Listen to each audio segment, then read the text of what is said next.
Okey, segala masalah anda boleh selesaikan, anda boleh ajukan soalan anda. Ni siapa pula ni kejap? Mana? Siapa? Belakang kau ni. Kak Farah ada bunga. Bunga?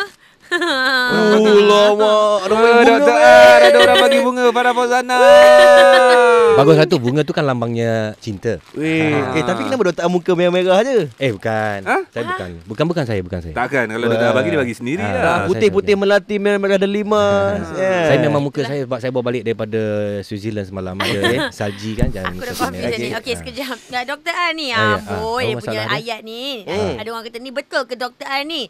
Konon nak bagi 10,000 kalau Fafau terima cinta dia. Betul ke? Betul ke ni? Tu pulang pada Farah.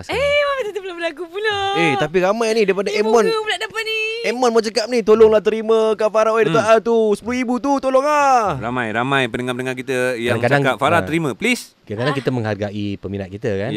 Kenalah. Sebab Farah pun dah beberapa kali naik pentas menang bintang bintang popular kan. Saya kena terima. Dia orang yang undi Farah.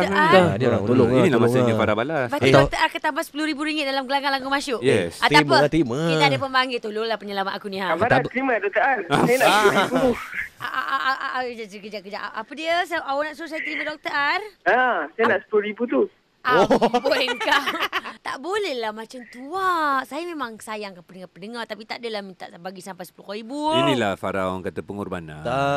Berkorban apa saja, harta ataupun nyawa. Okey, tak apa. Biar kita orang pujuk Farah. InsyaAllah ya. InsyaAllah. Banyak-banyak berdoa. Dan semoga Farah terima. Dan pengorbanan ni tak ada yang menyeksakan pun. Lain macam bunyi. Aduh ya. Tun. Engkau masalah utama aku sekarang. Dr. R. Hot FM.